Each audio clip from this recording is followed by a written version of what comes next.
तो ये स्लाइड दिख रहा है क्या?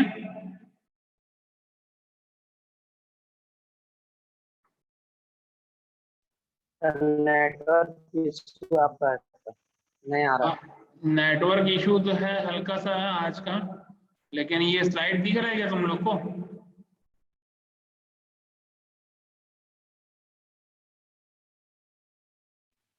हाँ अभी दिख रहा है सर। ठीक है चलो। तो फ्यूल सिस्टम के बारे में आज स्टार्ट करना था। स्लाइड और दिख रहा है सर। हाँ, एलपीजी गैस का ये परफॉर्मेंस कैरेक्टरिस्टिक्स है। ये एलपीजी गैस का पूरा थ्योरेटिकल है ये पूरा ये। तो इसमें थ्योरेटिकल में थोड़ा जानो कि क्या होता है फ्यूल सिस्टम में। मैं ये मिड सेम में देने वाला था, तो इसलिए थोड़ा सा ये कवर अप कर लो। और ये यूनिट भी पूरा थ्योरेटिकल है, तो इसको थोड़ा सुनोगे तो अच्छा रहेगा कि क्या क्या है। बाकी आप लोग जब नोट्स लेकर के पढ़ोगे तो आप लोग को समझ में आ जाएगा। तो मैं एक्सप्लेन कर दे रहा हूँ कि क्या लिखा हुआ है नोट्स में, और नोट्स में ये क्या क्या कवर कर रहे हैं उस टॉपिक को मैं आपको बता रहा हूँ। तो स्टार्ट करते हैं क्या परफॉर्मेंस कैरेक्टरिस्टिक्स से। जिस तरह गैसोलीन इंजन में गैसोलीन इंटर करता है, गैसोलीन इंजन में जिस तरीके से गैसोलीन इंटर करता है, ठीक उसी तरह वेपोराइज्ड प्रोपेन फ्यूल सिस्टम के लिए प्रोपेन का कुछ भाग लिक्विड के फॉर्म में और कुछ भाग गैस के फॉर्म में इंजन में इंटर करता है। इंजन में फुली वेपराइज्ड इंटर करते हुए कुछ एयर जो कंबस्टन के लिए यूज करते हैं वो डिस्प्लेस्ड हो जाती है। कुछ एयर जो होती है वो कंबस्टन के लिए, वो कुछ एयर डिस्प्लेस्ड हो जाती है। तो इस तरह से प्रोपेन व्हीकल स्लोअर पावर और स्लोअर एक्सेलरेशन जनरेट करता है, क्योंकि एयर डिस्प्लेस्ड हो जाती है तो स्लोअर पावर जनरेट करता है प्रोपेन व्हीकल जो होता है, और propane vehicle slower acceleration generate करता है। कंपेरिजन टू गैसोलीन के कंपेयर में स्लोअर एक्सेलरेशन जनरेट करता है। और ये स्लोअर है ये पूरा प्रोसेस है वो स्पेशली बायोफ्यूल कॉन्फ़िगरेशन के थ्रू, द्वि ईंधन विन्यास बोलते हैं, बायोफ्यूल कॉन्फ़िगरेशन के थ्रू ये जनरेट करता है ये पूरा प्रोसेस जो है। और ये एक्सेलरेशन में 0 से लेकर के 50 माइल्स पर आवर टाइम्स होता है जो एक्सेलरेशन होता है। और ये 10% स्लोअर होता है, ये जो आपका जो प्रोसेस है ये 10% स्लोअर होता है। तो प्रोपेन में गैसोलीन के कंपेयर में थ्योरेटिकली कोल्ड स्टार्ट एडवांटेज होता है। प्रोपेन के अंदर में गैसोलीन के कंपेयर में थ्योरेटिकली देखा जाए तो कोल्ड स्टार्ट एडवांटेज होता है। क्यों? क्योंकि ये कम टेम्परेचर पर भी जल्दी से वेपराइज होता है, इस कारण इसमें कोल्ड स्टार्ट एडवांटेज होता है ये जो होता है प्रोपेन में। ये एलपीजी गैस के अंदर में आपको मैं बताया ही था कि प्रोपेन से मिलकर बना होता है, ब्यूटेन से मिलकर बना होता है। एलपीजी जो है लिक्विड पेट्रोलियम गैस में कंटेंट जो होते हैं प्रोपेन और ब्यूटेन से मिलकर बना होता है। तो प्रोपेन गैस में जो गैसोलीन के कंपेयर में थ्योरेटिकली कोल्ड स्टार्ट एडवांटेज होता है, क्योंकि ये टेम्परेचर कम से कम टेम्परेचर पर भी जल्दी से वेपराइज हो जाता है, इस कारण ये इसमें कोल्ड स्टार्ट एडवांटेज होता है। तो ये था प्रोपेन का परफॉर्मेंस कैरेक्टरिस्टिक्स। एलपीजी का परफॉर्मेंस कैरेक्टरिस्टिक्स था ये। एमिशन कैरेक्टरिस्टिक्स एलपीजी यहाँ पर दिखा हुआ है, देखो एलपीजी एमिशन कैरेक्टरिस्टिक्स बता रहा है। नेचुरल गैस के तरह प्रोपेन व्हीकल में फ्यूल से जुड़ा हुआ कोई इवेपोरेटिव या रनिंग लॉस एमिशन नहीं होता है। अगर एमिशन कैरेक्टरिस्टिक्स को कंसीडर करते हैं तो नेचुरल गैस की तरह प्रोपेन व्हीकल में फ्यूल से जुड़ा हुआ कोई इवेपोरेटिव या रनिंग लॉस एमिशन नहीं होता है। मेथेन के कंपेयर में प्रोपेन से मिला हुआ अनबर्न्ड हाइड्रोकार्बन इजीली ऑक्सीडाइज हो जाता है, और ऑक्सीडेशन कैटलिस्ट में ये इजीली यूज हो जाता है।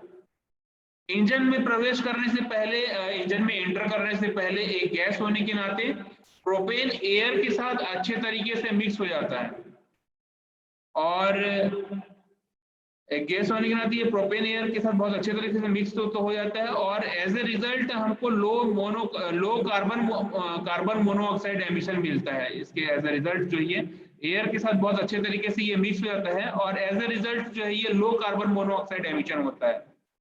थ्री वे कैटलिस्ट का अगर उपयोग करते हैं तो थ्री वे कैटलिस्ट का उपयोग करते समय नाइट्रोजन के एमिशन को भी बहुत लो लेवल तक के कम किया जा सकता है, और ऐसा तब हो सकता है जब एयर फिल्म रेशियो को स्टोइकियोमेट्रिक वैल्यू पर रखा जाए।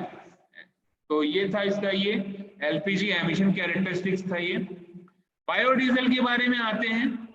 बायोडीजल के बारे में कुछ यहाँ पर लिखा हुआ इंट्रोडक्शन ये है कि वेजिटेबल ऑयल के एक्सट्रीफाइड वर्जन को बायोडीजल का सामान्य लेबल दिया गया है। शुरू में यह माना जाता था कि वेजिटेबल ऑयल को मिनिमल प्रोसेसिंग और कुछ प्रिपरेशन का उपयोग करके कुछ प्रिपरेशन करके इसको हम उपयोग में ला सकते हैं। बायोडीजल को जो है ये वेजिटेबल ऑयल को मिनिमल प्रोसेसिंग करके और कुछ प्रिपरेशन करके इसको उपयोग में लाया जा सकता है बायोडीजल को। लेकिन एक्सटेंसिव इंजन टेस्टिंग से ये साबित हुआ है कि डीजल इंजन कच्चे वेजिटेबल ऑयल से सेटिस्फैक्टरी ऑपरेट हो जाता है। पर ये देखा गया है कि कंबस्टन रेसिड्यूज और डिपॉजिट हुए रेसिड्यूज जो होते हैं फ्यूल इंजेक्टर्स, पिस्टन रिंग्स और ऑयल की स्टेबिलिटी पर प्रॉब्लम क्रिएट करते हैं। ये देखा गया है प्राय ऑयल मेथनॉल या इथेनॉल के साथ रिएक्टिंग करके एस्टर बायोडीजल बनाता है, जिससे फ्यूल का इंप्रूव्ड कैरेक्टरिस्टिक्स होता है। आज की डेट में सबसे ज्यादा पॉपुलर टाइप फसल जो है जैसे कि सोयाबीन, सूरजमुखी हो गया, सनफ्लावर हो गया, जेट्रोफा हो गया, मूंगफली, पीनट्स हो गए, रेपसीड हो गए, ये एक्सेट्रा से जितने भी ये सब है मूंगफली, जेट्रोफा, सूरजमुखी, रेपसीड एक्सेट्रा से बायोडीजल निकाल सकते हैं। बायोडीजल अगर हमको निकालना हो तो यहाँ से हम निकाल सकते हैं।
सर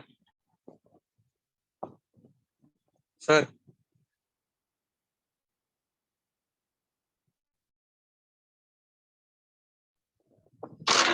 सर माइक ऑफ है सर आपका।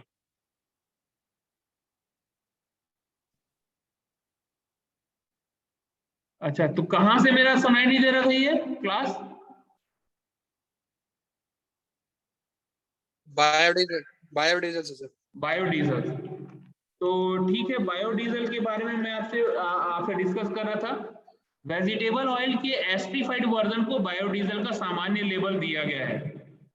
शुरू में यह माना जाता था कि वेजिटेबल ऑयल को मिनिमल प्रोसेसिंग और कुछ प्रिपरेशन करके उपयोग किया जा सकता है, परंतु ये देखा गया है कि एक्सटेंसिव इंजन टेस्टिंग जो है, व्यापक इंजन परीक्षण से यह साबित हुआ है कि diesel engine raw vegetable oil से सेटिस्फैक्टरीली ऑपरेटेड हो जाता है। और बाद में ये देखा भी गया है कि कंबस्शन रेसिड्यूज और डिपॉजिट हुए रेसिड्यूज जो होते हैं, फ्यूल इंजेक्टर और पिस्टन रिंग और ऑयल की स्टेबिलिटी पर प्रॉब्लम क्रिएट करते हैं। ऑयल मेथेनॉल या इथेनॉल के साथ रिएक्टिंग करके एस्टर बायोडीजल बनाया जाता है, जिससे फ्यूल का इंप्रूव्ड कैरेक्टरिस्टिक्स होता है। आज की डेट में हम सबसे पॉपुलर टाइप की फसल जैसे कि सोयाबीन, सूरजमुखी, सनफ्लावर, जेट्रोफा जो फसल है, मूंगफली है, रेपसीड है, एसेट्रा से हम बायोडीजल निकाल सकते हैं। इंजन मॉडिफिकेशन रिक्वायरमेंट में आते हैं। इंजन मॉडिफिकेशन रिक्वायरमेंट क्या है? इंजन को ऐसे फ्यूल के लिए डिजाइन किया जाता है, मैन्युफैक्चर किया जाता है, ये वारंटेड किया जाता है, जिससे फ्यूल के पास सर्टेन स्पेसिफिक प्रॉपर्टी हो।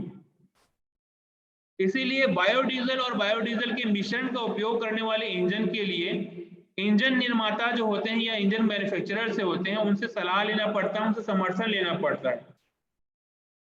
कुछ कैटरपिलर और अन्य इंजन के मैन्युफैक्चरिंग के लिए डीजल फ्यूल के साथ 5% बायोडीजल के मिक्सचर का अप्रूवल किया गया है। डीजल फ्यूल में 5% से ज्यादा बायोडीजल का मिश्रण इंजन के वारंटी में नहीं आता है, पर जापान, यूएस और यूरोप के लिए बहुत सारे मरीन इंजन मैन्युफैक्चरर जो हैं 100% बायोडीजल का फ्यूल यूज करते हैं। वहां के डीजल इंजन में 100% बायोडीजल यूज करते हैं, और कुछ मैन्युफैक्चरर जो होते हैं नए इंजन की वारंटी देते हैं, और कुछ मैन्युफैक्चरर अपने पुराने इंजन में से सील और रबर के पार्ट्स बदलने पर जोर देते हैं। जबकि कुछ मैन्युफैक्चरर जो होते हैं वो केस स्टडी के बेस पर कार्य करते हैं, केस स्टडी के बेस पर वारंटी देते हैं कि इंजन मॉडिफिकेशन रिक्वायरमेंट क्या किया जाए। एडवांटेज में आते हैं। एडवांटेज क्या है? ये जो बायोडीजल के बेस पर जो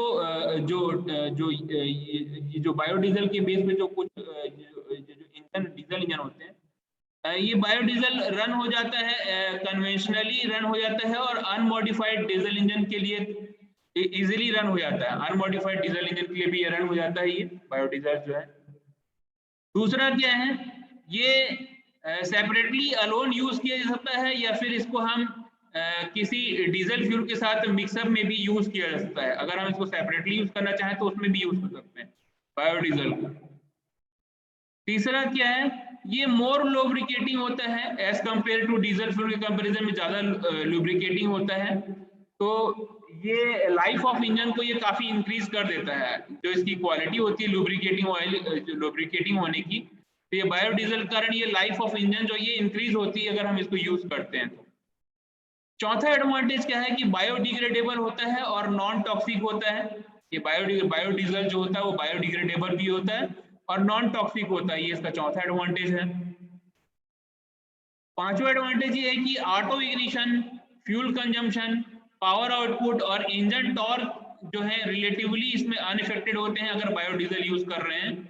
तो इंजन जो है नॉर्मली ऑपरेट होता है, नॉर्मली रन करता है, रन किया जा सकता है अगर हम बायोडीजल यूज करते हैं। तो ये auto ignition, fuel consumption, power output और इंजन टॉर्क जो होता है रिलेटिवली अनअफेक्टेड होता है बायोडीजल के यूज से। तो इंजन जो होता है काफी नॉर्मली रन किया जा सकता है अगर हम बायोडीजल यूज कर रहे हैं तो, ये इसकी एक एडवांटेज होती है। छठवां एडवांटेज ये है कि बायोडीजल ऑक्सीजनेटेड फ्यूल होता है, जिसके कारण ये डीजल ये सूटेबल होता है। जैसे डीजल फ्यूल क्लीनर बर्निंग देता है, वैसे ये बायोडीजल भी जो होता है वो ऑक्सीजनेटेड फ्यूल होता है, उसके कारण यहाँ पर क्लीनर बर्निंग ये भी प्रोवाइड करता है बायोडीजल जो है। सातवां जो है अगर हम ईस्टर जो है बायोडीजल जो है, अगर इसकी जो लोअर विस्कोसिटी होती है as compare to parent oil के कंपैरिजन में लोअर विस्कोसिटी होती है। अकॉर्डिंग टू इसके इस इम्प्रूवमेंट के कारण ये इंजेक्शन ये इम्प्रूव करता है इंजेक्शन प्रोसेस को और इंश्योर करता है बेटर ऑटोमाइजेशन को, फ्यूल के बेटर ऑटोमाइजेशन को इंश्योर करता है कंबस्शन चेंबर में। ये इसकी एक क्वालिटी होती है। इसका एक एडवांटेज ये है कि सीटेन नंबर जो होता है एस्टर बायोडीजल का ज्यादा ग्रेटर देन होता है as compare to vegetable oil, और नंबर 2 डीजल फ्यूल अगर हम यूज करते हैं उसके कंपैरिजन में ये जो है सीटेन नंबर जो होता है इसका एस्टर बायोडीजल का ज्यादा होता है। 9th एडवांटेज ये है कि ये रिड्यूस करता है एग्जॉस्ट एमिशन को, जैसे कि सल्फर ऑक्सीडाइज सल्फर ऑक्सीडाइज जो है जैसे 100%, 56%, 55%, 43%, 78% रिस्पेक्टिव। तो ये एग्जॉस्ट एमिशन जो है ये रिड्यूस करता है ये बायोडीजल जो है। 10वां बात इसका जो एडवांटेज है वो ये है कि ये 90% रिडक्शन कर सकता है कैंसर रिस्क में। कैंसर रिस्क जो है ये 90% रिड्यूस करता है। ये रिडक्शन जो होता है 90% रिडक्शन जो है कैंसर रिस्क को इसमें हम अचीव कर सकते हैं। 11वां एडवांटेज ये है कि ये प्रोवाइड करता है डोमेस्टिक और रिन्यूएबल एनर्जी सप्लाई को, डोमेस्टिक और रिन्यूएबल एनर्जी सप्लाई को ये प्रोवाइड करता है। डिसएडवांटेज भी है बायोडीजल के डिसएडवांटेज में क्या है कि ये स्लाइट इंक्रीज करता है नाइट्रस ऑक्साइड एमिशन को, स्लाइटली इंक्रीज करता है ये नाइट्रस ऑक्साइड एमिशन को ये स्लाइटली इंक्रीज करता है। दूसरा डिसएडवांटेज ये है कि ये स्लाइट डिक्रीज करता है फ्यूल इकोनॉमी को। एनर्जी के बेस पर अगर हम देखा जाए तो अगर फ्यूल इकोनॉमी है वो फ्यूल इकोनॉमी को ये स्लाइटली डिक्रीज कर देता है। तीसरा डिसएडवांटेज ये है कि ये थिकन होता है as compare to diesel fuel के कंपैरिजन में। तो कोल्ड वेदर के टाइम पर ये जो है ये सब फ्रीजिंग कंडीशन आ जाती है कोल्ड वेदर के टाइम पर इसमें। तो ये जो है ये इसकी डिसएडवांटेज है कि ये काफी जो डीजल फ्यूल के कंपैरिजन में थोड़ा थिकन होता है। परफॉर्मेंस कैरेक्टरिस्टिक्स में देखा जाए, परफॉर्मेंस कैरेक्टरिस्टिक्स क्या है बायोडीजल का? बड़े पैमाने पर नीट बायोडीजल में सामान्यतः डीजल फ्यूल की तुलना में ये 13% कम एनर्जी जो है ये नीट बायोडीजल में जो होती है 13% कम एनर्जी होती है। डीजल फ्यूल के कंपैरिजन में देखा जाए तो अगर नीट बायोडीजल में बड़े पैमाने पर अगर हम यूज करते हैं तो ये 13% कम एनर्जी देता है। एनर्जी में ये जो लॉस होता है वो 10% का बायोडीजल में ऑक्सीजन कंटेंट के कारण होता है। बायोडीजल की हायर स्पेसिफिक ग्रेविटी अप्रोक्सीमेटली 0.88 होती है, वहीं पर डीजल फ्यूल की हायर स्पेसिफिक ग्रेविटी जो होती है 0.82 होती है। ये जो आपका जो ये जो परफॉर्मेंस कैरेक्टरिस्टिक्स में मैं आपको बात कर रहा हूँ, तो बायोडीजल की हायर स्पेसिफिक ग्रेविटी जो होती है अप्रोक्सीमेटली 0.88 होती है, वहीं पर डीजल फ्यूल की हायर स्पेसिफिक ग्रेविटी जो होती है वो 0.82 होती है। इसके कारण biodiesel 7% loss in energy per unit volume को रिगेन करता है। एक बड़े पैमाने पर एनर्जी में नुकसान या लॉस की भरपाई भी करता है। अगर हम नीट बायोडीजल यूज कर रहे हो तो डीजल फ्यूल के लिए ये एडजस्ट किया गया इंजन 7% पावर लॉस को एक्सपीरियंस करता है। ये इसका परफॉर्मेंस कैरेक्टरिस्टिक्स है। एमिशन कैरेक्टरिस्टिक्स में आते हैं बायोडीजल के लिए। एक डीजल इंजन में 100% बायोडीजल यूज कर रहे हो तो यह देखा गया है कि हाइड्रोकार्बन एमिशन में सिग्निफिकेंट रिडक्शन हुआ है और नाइट्रोजन एमिशन के ऑक्साइड में मामूली रिडक्शन भी हुआ है। ये एमिशन कैरेक्टरिस्टिक्स है आपका जो अल्कोहल जो आपका जो बायोडीजल फ्यूल है उसके लिए एमिशन कैरेक्टरिस्टिक्स। अल्कोहल फ्यूल के बारे में आना चाहूंगा। ये था एमिशन कैरेक्टरिस्टिक्स, कुछ डिसएडवांटेज थे, कुछ परफॉर्मेंस कैरेक्टरिस्टिक्स था, कुछ एडवांटेज थे बायोडीजल का जैसे फ्यूल यूज करते हैं। अब आते हैं अल्कोहल फ्यूल के लिए। अल्कोहल फ्यूल के लिए कुछ बातें हैं। अल्कोहल फ्यूल के लिए आपको कुछ जानना चाहिए। अल्कोहल को एथिल अल्कोहल या एथेनॉल के नाम से भी जाना जाता है। एथेनॉल या एज ए फ्यूल जाना जाता है, एज ए फ्यूल जो है एथेनॉल यूज किया जाता है। एथेनॉल या एथिल अल्कोहल को एथिलीन या अनाज या शुगर के फर्मेंटेशन से गेन करते हैं। एथेनॉल को हम जनरली एथिलीन या शुगर के फर्मेंटेशन से अचीव करते हैं, सो गेन करते हैं। इसको हम अगर हमको एथेनॉल चाहिए तो शुगर का फर्मेंटेशन करना पड़ेगा या अनाज का फर्मेंटेशन करना पड़ेगा, उससे हमको एथेनॉल मिल जाता है। एथिलीन के फर्मेंटेशन से भी हम इसको गेन कर सकते हैं। इनमें से अधिकांश जो है मकई, चुकंदर, गन्ना और यहाँ तक कि सेलुलोज से भी हम इसको गेन कर सकते हैं। कुछ अगर हम मकई की फसल है, चुकंदर है, गन्ने की फसल है, उससे भी हम यहाँ तक कि सेलुलोज से भी हम गेन कर सकते हैं। आप जो एथेनॉल जो है उसको हम, एथेनॉल एक सिंगल कंपाउंड होता है और ये गैसोलीन बनाने वाले टिपिकल हाइड्रोकार्बन की तुलना में काफी हल्का होता है। एथेनॉल का स्पेसिफिक ग्रेविटी गैसोलीन की तुलना में हायर होता है। सामान्य गैसोलीन की तुलना में 1 लीटर एथेनॉल का वजन प्रति लीटर 20 से लेकर के 80 ग्राम अधिक होता है। इथेनॉल की विस्कोसिटी गैसोलीन की तुलना में ज्यादा होती है, लेकिन फिर भी अगर हम डीजल फ्यूल से तुलना करें तो डीजल फ्यूल के कंपैरिजन में कम होती है। इसकी जो विस्कोसिटी जो होती है एथेनॉल की ज्यादा होती है गैसोलीन की तुलना में, लेकिन फिर भी डीजल फ्यूल की तुलना में इसकी विस्कोसिटी कम होती है। हाई विस्कोसिटी के कारण ठंड के मौसम में एथेनॉल को संभाल के रखने में कोई प्रॉब्लम नहीं होता। बायोडीजल में देख रहे थे, ठंड के मौसम में ये थोड़ा सा बायोडीजल जो है थोड़ा सा विस्कोसिटी जो होती अफेक्टेड हो जाती है। वहीं पर हम यहाँ देखा जाए, अगर हम ठंड के मौसम में इथेनॉल को अगर हम हैंडल कर रहे हैं, इथेनॉल का रख रखाव कर रहे हैं या इथेनॉल को संभाल करके रख रहे हैं, तो इथेनॉल जो है उसकी हाई विस्कोसिटी होती है, उसके कारण कोई प्रॉब्लम नहीं होता है। ये देखो यहाँ पर ये ब्लॉक डायग्राम शो कर रहा है इथेनॉल बूस्टेड इंजन का। इथेनॉल बूस्टेड इंजन यहाँ पर ये ब्लॉक डायग्राम यहाँ पर शो हो रहा है। ये देखो यहाँ हो क्या रहा है कि ये एयर जो है टर्बोचार्जर से यहाँ एंटर कर रहा है और मैनिफोल्ड में एंटर कर रहा है, और गैसोलीन टैंक से यहाँ पर जो है ये मैनिफोल्ड में एंटर कर रहा है।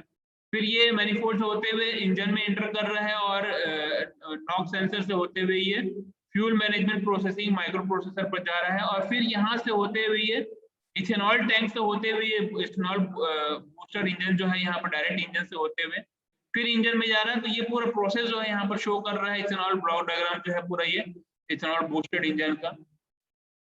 इथेनॉल बूस्टेड इंजन के लिए कुछ बातें हैं यहाँ पर, जैसे कि इथेनॉल बूस्टिंग एक छोटे टर्बोचार्ज इंजन से शुरू होता है, जिसमें हर एक सिलेंडर के लिए अलग गैसोलीन और इथेनॉल फ्यूल इंजेक्टर होता है। देखो यहाँ इथेनॉल फ्यूल इंजेक्टर भी है और गैसोलीन टैंक भी है यहाँ पर। पोर्ट इंजेक्शन यूज करते हुए गैसोलीन सिस्टम फ्यूल और एयर को मोटर के इनटेक मैनिफोल्ड में मिक्स करते हैं। यहाँ second system small amount of ethanol को डायरेक्टली कंबशन चेंबर में इंजेक्ट करते हैं ताकि प्री मैच्योर डिटोनेशन या नॉकिंग को कंट्रोल किया जा सके। As a result turbocharge engine में हाई टेम्परेचर और प्रेशर क्रिएट होता है। यहाँ इथेनॉल एयर फ्यूल मिक्सचर को कूलिंग करते हुए नॉकिंग को प्रिवेंट करता है और इस तरह से इंजन में कंबशन प्रोसेस रेडी हो जाता है।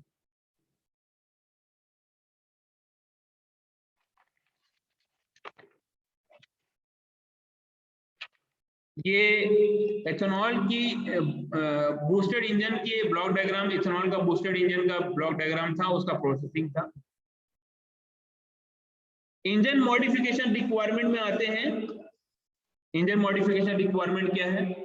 पारंपरिक गैसोलीन व्हीकल में इथेनॉल ब्लेंड्स का यूज जो होता है लो मिक्सचर तक के सीमित है।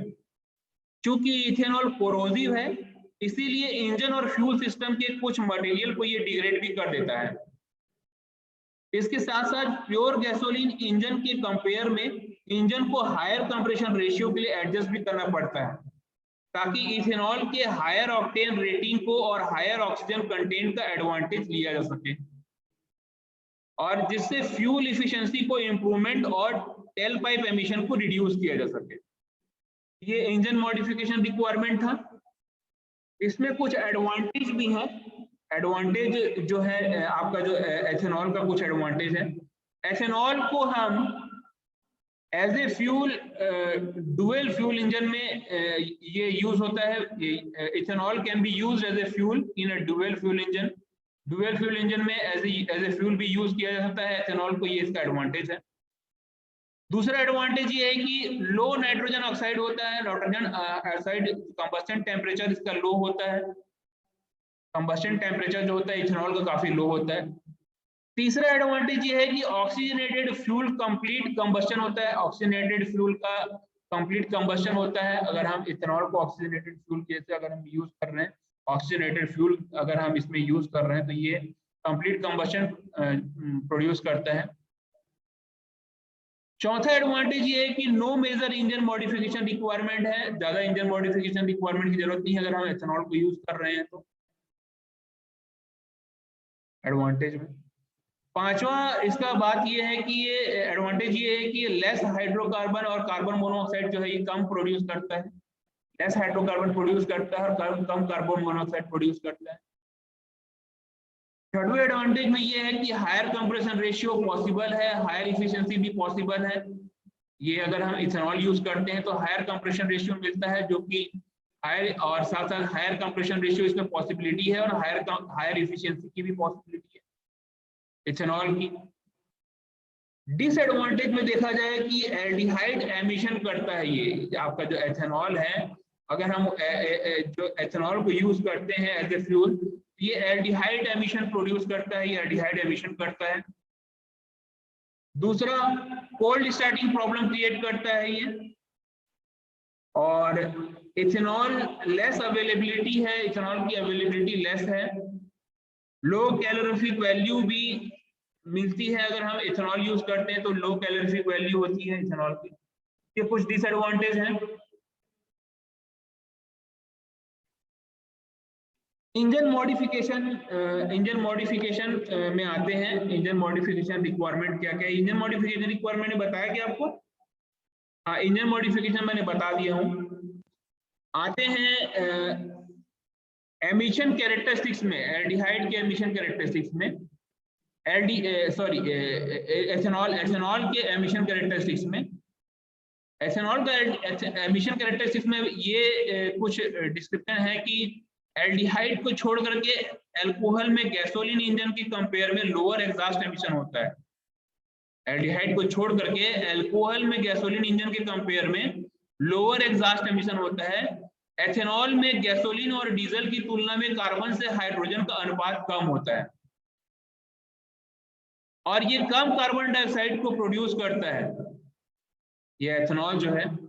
सेम पावर आउटपुट के लिए एथेनॉल से चलने वाला इंजन के द्वारा प्रोड्यूस कार्बन डाइऑक्साइड की मात्रा पेट्रोल इंजन की तुलना में लगभग 80% है। अगर हम सेम पावर आउटपुट के लिए एथेनॉल से चलने वाले इंजन के द्वारा प्रोड्यूस कार्बन डाइऑक्साइड की मात्रा जो होती है पेट्रोल इंजन के कंपैरिजन में अगर हम कंपेयर करते हैं तो लगभग 80% इसका जो क्वांटिटी है वो 80% है।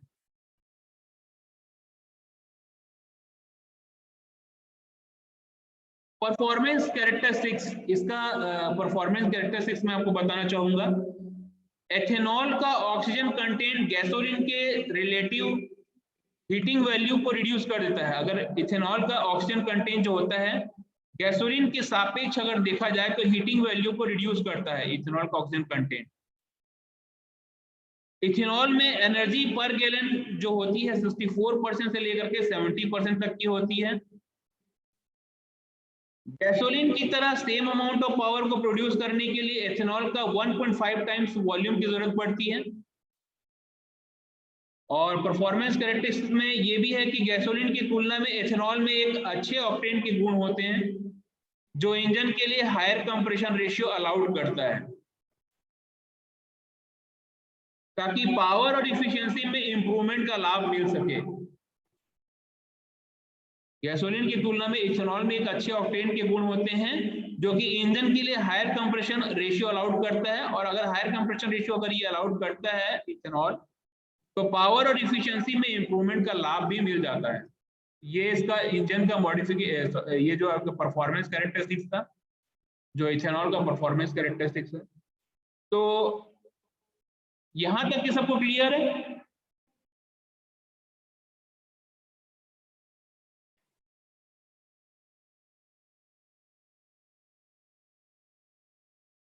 यहाँ तक ये Yes, सब sir. क्लियर? Yes sir.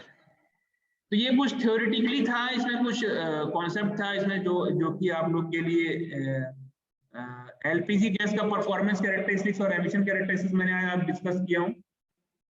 और बायोडीजल के बारे में मैंने आज डिस्कस किया और साथ में एथेनॉल के बारे में मैंने डिस्कस किया।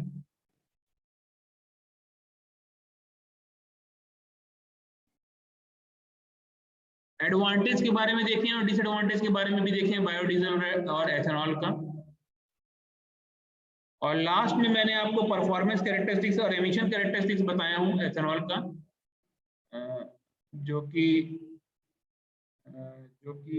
डिस्क्राइब किया गया है परफॉर्मेंस कैरेक्टर, उसकी जो कैरेक्टर परफॉर्मेंस जो होते हैं उसको डिस्क्राइब कर रहा है। और एमिशन का जो कैरेक्टरिस्टिक्स है, अगर हम अल्कोहल को यूज करते हैं फ्यूल के जैसे, तो उसके लिए बताया था।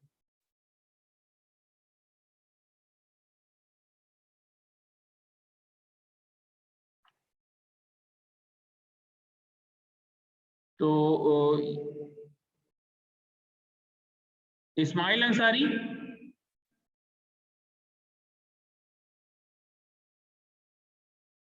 इस्माइल अंसारी,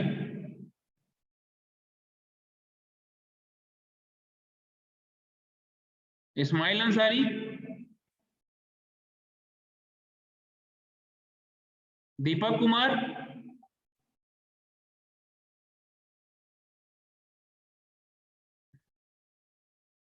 दीपक कुमार,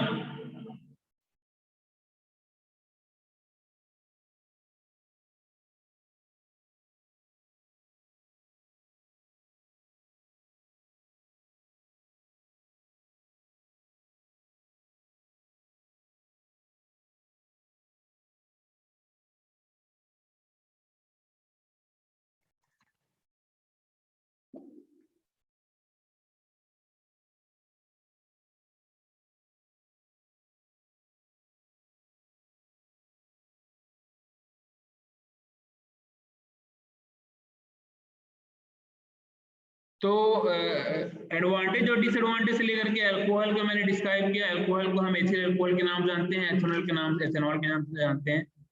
बायोडीजल के बारे में मैंने आज डिस्कस किया, जो कि बायोडीजल को आप सोयाबीन, जट्रोफा, मूंगफली और ये सब जो सूरजमुखी, सनफ्लावर जो है और रेपसीड है, एक्सेट्रा से आप बायोडीजल निकाल सकते हैं। और बायोडीजल ऑयल जो है उसके एस्टिफाइड वर्जन को बायोडीजल का सामान्य लेबल दिया गया था।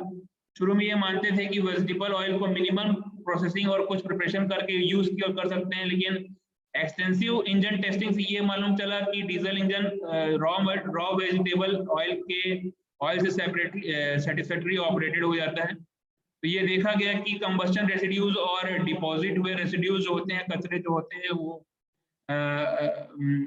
रेसिड्यूज जो होते हैं वो फ्यूल इंजेक्टर और पिस्टन रिंग और ऑयल की स्टेबिलिटी पर प्रॉब्लम क्रिएट करते हैं, ये हम लोग देखें। और ऑयल मेथनॉल और इथेनॉल के साथ रिएक्टिंग करके एस्टर बायोडीजल बनाता है, जिससे कि फ्यूल का इम्प्रूव्ड कैरेक्टरिस्टिक्स होता है। और ये मैंने जैसा बताया हूँ कि जेट्रोफा और जो सनफ्लावर है, यहाँ से ये हम इसको उसकी फसल से हम ये बायोडीजल को गेन कर सकते हैं।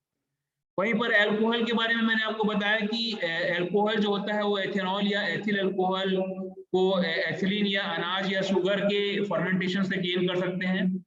इनमें से बहुत सारे जो फसल है, जैसे कि मकई की फसल है, चुकंदर गन्ना की फसल है, उसके द्वारा यहाँ तक कि सेलुलोज से भी हम एथेनॉल को गेन कर सकते हैं। ये मैंने आपको एथेनॉल के बारे में कंपैरिजन में बताया। एथेनॉल एक सिंगल कंपाउंड होता है और ये गैसोलीन बनाने वाले टिपिकल हाइड्रोकार्बन की तुलना में काफी हल्का होता है।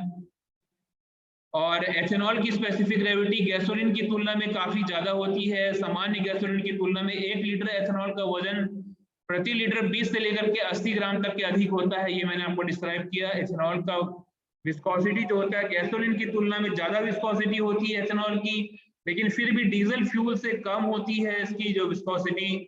हाई विस्कोसिटी के कारण ये ठंड के मौसम में एथेनॉल को हम यूज कर सकते हैं। तो ये एथेनॉल का डिस्क्रिप्शन था और बायोडीजल का डिस्क्रिप्शन था। ये टॉपिक जो है कल मैं इसके आगे मैं गैसोहॉल और एक हाइड्रोजन फ्यूल है जो मैं आपको बता रहा हूँ टॉपिक में, कल आपके साथ में हाइड्रोजन फ्यूल के बारे में डिस्कस करूंगा और गैसोहॉल के बारे में डिस्कस करूंगा। और एडवांटेज और डिसएडवांटेज में क्या है कि ये less hydrocarbon, less carbon monoxide generate करता है। ये जो आपका एल्कोहल जो हम यूज करते हैं, एथेनॉल जो है यूज करते हैं, एथेनॉल में लो नाइट्रोजन ऑक्साइड होता है, लो नाइट्रोजन ऑक्साइड क्रिएट होता है एथेनॉल के यूज से। और ऑक्सीजनेटेड फ्यूल जैसे यूज किया जाता है, कंप्लीट कंबस्शन क्रिएट करता है ये एथेनॉल जो है। और ये एथेनॉल को हम as a fuel dual fuel engine में भी यूज कर सकते हैं आप एथेनॉल को भी है। ये एडवांटेज है एथेनॉल का। वहीं पर आपका एडवांटेज जो है बायोडीजल का ये है कि ये किसी भी कन्वेंशनल और अनमॉडिफाइड डीजल इंजन में यूज किया जा सकता है। ये सेपरेटली भी बायोडीजल को हम सेपरेटली भी यूज कर सकते हैं और मिक्स करके भी यूज कर सकते हैं। तो ये आपका जो ये है बायोडीजल का एडवांटेज है। बायोडीजल जो है इसका 90% रिडक्शन है कैंसर रिस्क जो है इसमें। बायोडीजल अगर हम यूज करते हैं एनवायरनमेंट में, अगर जो उसके कारण जो कैंसर की प्रॉब्लम जो क्रिएट होती है, डिसीज की प्रॉब्लम क्रिएट होती है, तो 90% रिडक्शन है। अगर हम कैंसर रिस्क में देखा जाए तो 90% रिडक्शन जनरेट करता है बायोडीजल। बायोडीजल डोमेस्टिक और रिन्यूएबल एनर्जी सप्लाई के लिए भी यूज किया जा सकता है ये जो बायोडीजल है। एडवांटेज था ये बायोडीजल का, और डिसएडवांटेज ये है कि ये स्लाइड इंक्रीज करता है नाइट्रोजन ऑक्साइड को, एमिशन नाइट्रोजन ऑक्साइड के एमिशन को स्लाइडली इंक्रीज करता है। ये स्लाइड डिक्रीज करता है फ्यूल इकोनॉमी को भी स्लाइड डिक्रीज कर देता है। अगर हम एनर्जी बेसिस हम कंसिडर कर रहे हैं तो बायोडीजल जो है स्लाइटली फ्यूल इकोनॉमी को भी डीजल को भी एनर्जी के बेस पर ये स्लाइटली डिक्रीज कर देता है इकोनॉमी को भी। और ये था। और परफॉर्मेंस कैरेक्टरिस्टिक्स और एमिशन मैंने आपको एलपीजी गैस का अगर मैंने आज डिस्क्राइब किया हूँ, तो आज के लिए यहीं तक क्लोज करें। Yes sir. Yes sir. Sir syllabus क्या रहेगा सर मिड सेम का? मिड सेम का सिलेबस ये जो एलपीजी गैस मैंने आपको एलपीजी स्टार्टिंग में मैंने नेचुरल गैस स्टार्ट किया था, उसके बाद एलपीजी गैस मैंने बताया हूँ, अल्टरनेटिव फ्यूल में बायोडीजल के बारे में बताया हूँ, एथेनॉल के बारे में बताया हूँ, और कल मैं आप लोग को हाइड्रोजन के बारे में बताऊंगा और हाइड्रोजन तक के दूंगा। तो इसके एडवांटेज, डिसएडवांटेज, परफॉर्मेंस कैरेक्टरिस्टिक्स अच्छे से जान लेना। तो मिड सेम में ऑटोमोबाइल का सिलेबस है मॉड्यूल नंबर 4 और मॉड्यूल नंबर 6। डॉट्स का सिलेबस है मॉड्यूल नंबर 2 और मॉड्यूल नंबर आपका 4। Okay sir. चलो ठीक है। कल मिड सेम से पहले कल लास्ट क्लास लूंगा, उसके बाद फिर आप लोग का मिड सेम प्रिपेयर हो जाएगा। वेडनेसडे को क्लास नहीं लूंगा मैं, कल लूंगा लेकिन क्लास। Okay sir.